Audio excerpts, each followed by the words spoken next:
我是莫伊，今年8岁，5岁起我就开始环球旅行。我在南极，我们到阿菲铁岛啦！我在爱迪生都被洛萨利斯啦！我在莫斯科的红场。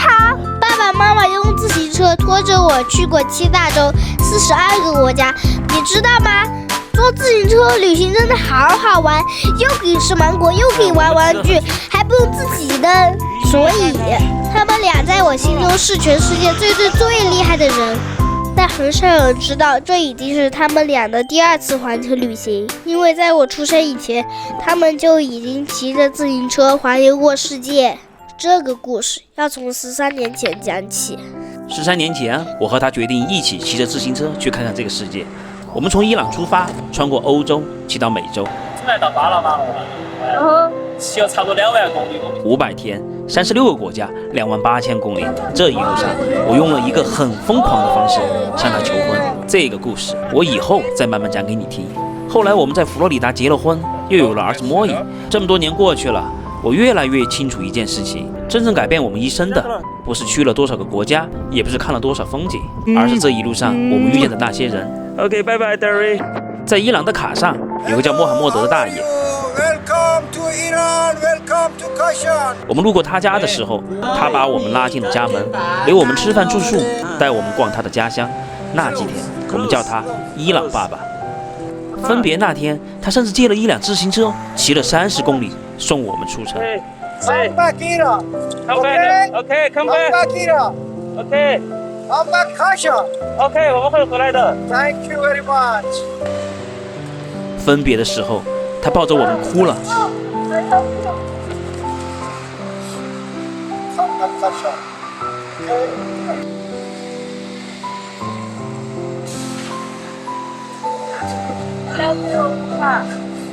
Usetara.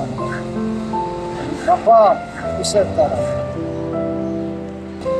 Come back, Kasha. Okay, I promise you, come back. 多年以后，我才知道他为什么会哭。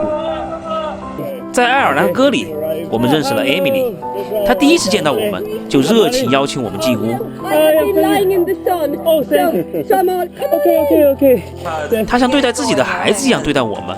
Emily, you look like my mother because you help me fix the flag. Maybe it's flag. Anything else you want me to sew? 于是 Emily 成为了我们的爱尔兰妈妈。我们为她介绍家乡成都，为她下厨，烹饪四川美食。分别那天，她凌晨4点就起床为我们做早饭，送我们出发。临走前，我问她为什么对我们这么好，她说看到我，她就想起了她的儿子。在美国的加利福尼亚，有个大爷叫 Jim。他是个传奇人物。13年前，我们骑车路过他家，他邀请我们度过了一个美妙的圣诞节。他为了欢迎我们，还专门在门口挂了一个牌子，用中文写道：“欢迎光临。” 3年前，金给我发了一条消息，他说他快要见上帝了，希望在那之前能够再见我们一面。于是我们决定带上 Moe 骑车去看他。那天靖宇坐在养老院门口等我们很久。OK， 丽丽喊。一路上，爸爸妈妈还有我认识了很多人。Welcome to Iran. 欢迎到美国。还有很多记不住名字的国家。爸爸说，这个世界的好人远比我们想象的多得多。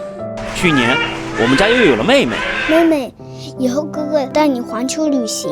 2次的环球旅行，我们一共被全球150多个家庭帮助过。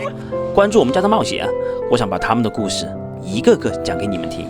下一集就是我们的伊朗爸爸穆罕默德，他为什么会在分别的时候抱着我们哭了？你好，Leroy，爸爸想念你，欢迎你回卡萨。爸爸，你好。